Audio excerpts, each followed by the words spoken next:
Hello snowboarders of the internet, I'm your host Avran LeFeber, and in this video I'm going to be reviewing the Ride Kink, Jed Anderson's Pro model. This board features Ride's twin extra camber, which is a longer camber with a smaller rocker in the tip and the tail. So basically it's almost fully camber, and what that's going to do is give you the load, pop, snap, and drive of traditional camber, but that micro rocker is going to make it a little easier to roll in and out of turns and give you a tiny little sweet spot for presses and butters. This board is available in 143, 147, 151, 155, 158, 154 wide, and 157 wide. I rode this board at Copper Mountain on a sunny bluebird day, 0 wind, average temp, so you had creamy to perfect corduroy, and I got to the mountain early enough that the spring breakers hadn't got there, and I rode it with my Rome Black Label bindings and my K2 Thraxis boots. Nothing mind-blowing here. It's a middle-of-the-road jib board, park flex, so you got more play in the tips, slightly stiffens up through the middle and it's consistent through there, and the torsional flex matches up to that, so when you twist it, it rebounds exactly the same. Those sweet spots are smaller in the tips, and that's right where that rocker section is.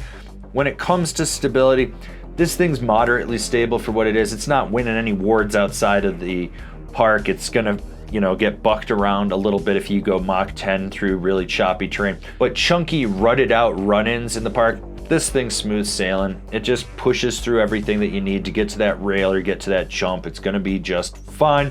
Keep your knees bent if you start hauling ass and you're feeling that you're getting some chatter out in the tips. And if you do get chatter out in the tips, you may feel that slightly resonate back underfoot as well.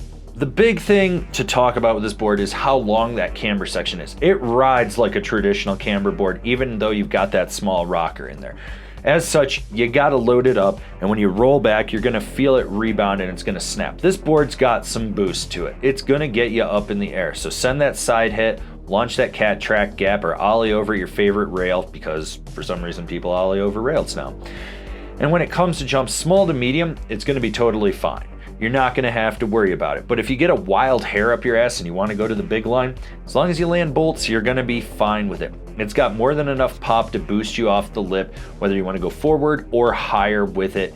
And if you're lazy and you let the lip do the work, still gonna get you in the air. This board's solid. It's a jib board with snap. All right, so we're about halfway through this video, and I need you to go give it a thumbs up because you're enjoying it.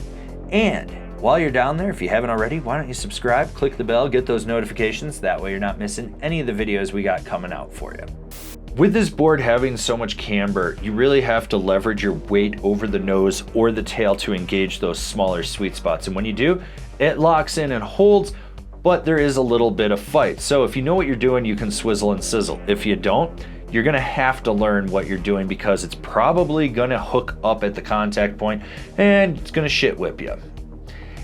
Basically, if you know what you're doing, it locks in, it holds well, and you can feel that fight in there, which will help you pop out of anything. So if you're doing like frontside 180 and you're locking in on that nose and you want to pop it back around with either a backside or frontside 180, you can, no problem. Same thing with the tail. It does that. You don't have to worry about it. This thing will swizzle and sizzle.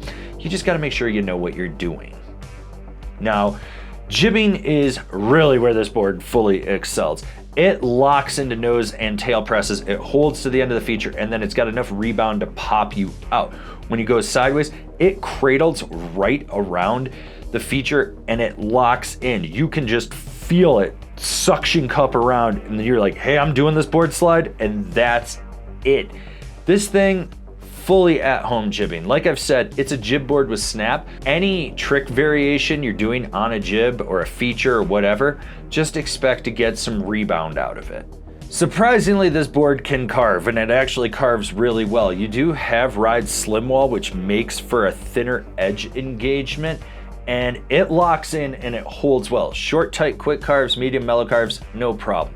You can drive your knee into the center of this board and really push off the tail and snap it out of a turn. If you want to go do a park Euro carve, maybe you're getting low under a feature, or there's a family of stupid skiers in your way that you need to rip around, you can do it with this board. Surprisingly, for as soft as it is and as park oriented as it is, it actually carves really well. and it's just very easy to engage. It's very fluid, and there's power when you need it. There are limitations. I mean, it is a twin park jib board, but you find those really quick, and then you're like, hey, okay, cool. I can do what I need to do with this thing. Rider in mind. This is for the jib-focused park rider that wants a little snap out of it, so they might hit a jump from time to time, or maybe they're riding a small hill and they just want to go rip outside of the park.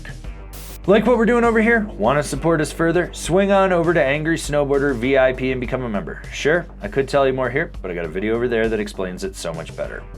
When I don't want to get off of a board because it's that much fun to ride, there's something magical about it. And this Kink was that.